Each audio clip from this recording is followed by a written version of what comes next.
Je vous propose aujourd'hui de retourner en enfance en préparant nous-mêmes des beignets aux pommes comme ceux qu'on a tous mangés sur la fête foraine. Bonjour à tous. Pour préparer des beignets aux pommes, on va tout d'abord préparer la pâte à beignets.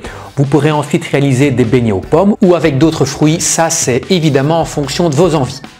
Pour réaliser cette recette, j'ai besoin de 100 g de farine, de 145 g de lait, de 30 g de miel, de 45 g de blanc d'œuf et d'une pincée de sel. Vous pouvez éventuellement retirer 45 g de lait et placer 45 g de bière blonde à la place. Maintenant, si c'est pour faire des beignets pour vos enfants, je vous déconseille peut-être d'y mettre de la bière. Dans un cul de poule, je vais mélanger la farine tamisée avec le lait et la fleur de sel à l'aide d'un fouet.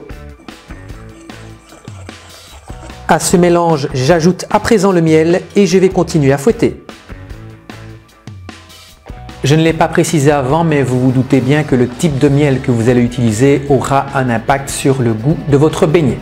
Je vais maintenant monter les blancs en neige bien ferme et je les ajouterai au mélange précédent.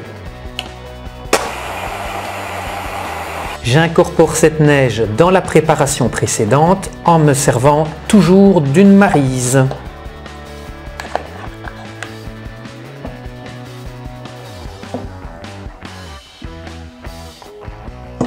Je vais maintenant découper des tranches de pommes d'environ 8 mm d'épaisseur, retirer la peau ainsi que la partie centrale. J'ai mis à chauffer à 160 degrés une casserole d'huile de pépins de raisin pour cuire les beignets. Alors pourquoi l'huile de pépins de raisin? En fait c'est une huile qui est neutre, elle est vraiment idéale pour frire des préparations sans donner un goût particulier comme le ferait l'huile d'olive ou l'huile de tournesol. Je vais enrober les tranches de pommes de pâte à beignets et je vais directement les jeter dans l'huile bouillante en me servant d'une fourchette. Dès que le beignet sera bien doré, je le sortirai avec une écumoire.